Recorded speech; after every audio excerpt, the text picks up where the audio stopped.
Love songs are a dime a dozen. Everyone makes one. They're about the most unoriginal thing a musician can write. What happens then when you want to write one? How do you write the most unoriginal kind of song in an actually original and creative way? Well, I think The Midnight set an amazing example with their unreleased song, Bend.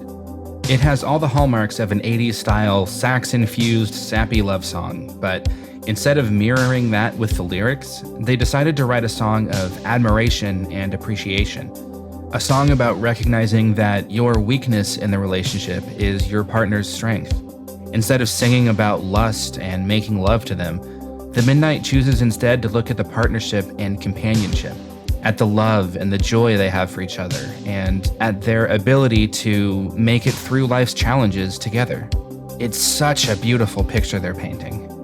Here's the first verse. I break like glass, you break like waves on the ocean, on the ocean.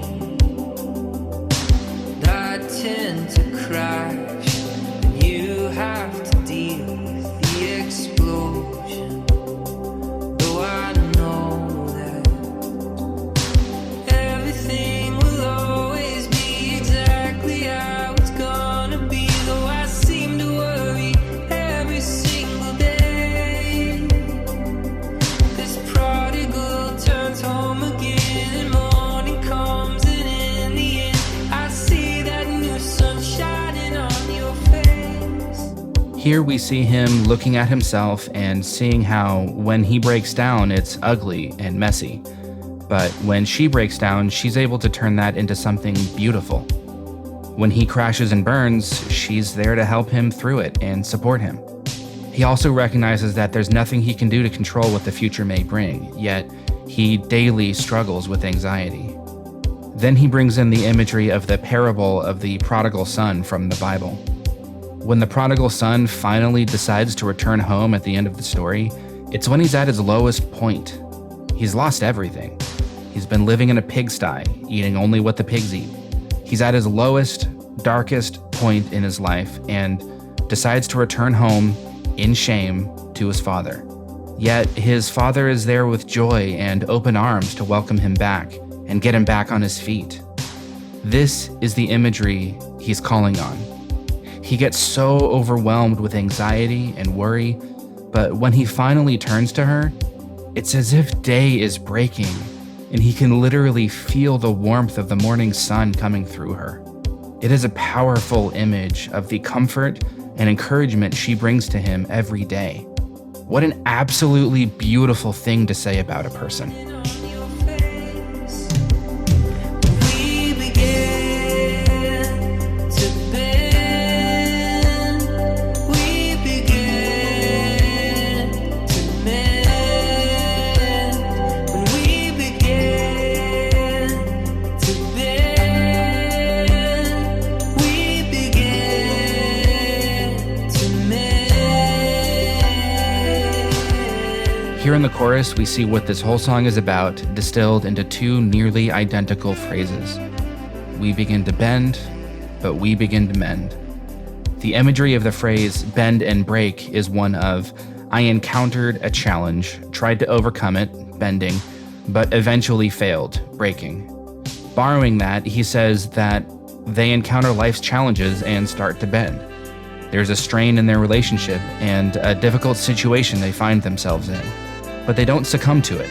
Instead of breaking, they mend. They're able to use each other's strengths and rely on each other to overcome the obstacle in front of them, fix the strains in their relationship, and move on stronger for it. Here I've spent 150 words expanding on the meaning of two almost identical lines and 8 words in total. This is why I love The Midnight so much. Let's briefly take a look at the second verse. I sink like stone.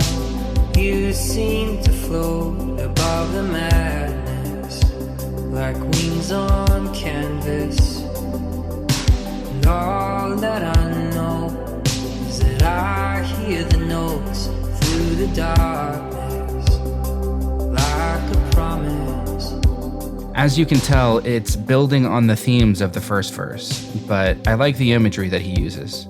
When he hits one of life's lows, he sinks fast and hard. But he sees that she seems to be able to float above all the craziness and not let it affect her. And he notes how beautiful that is to him, like a painting. This last line makes me think that when he's in his own darkness, he hears her shining through it, which convinces him that things may not be that bad and that they may get better.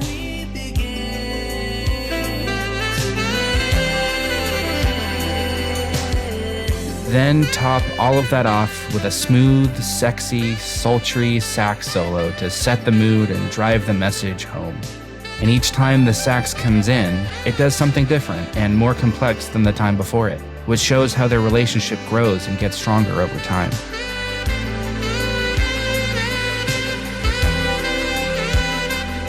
This right here is how you take a love song and make it unique and truly beautiful.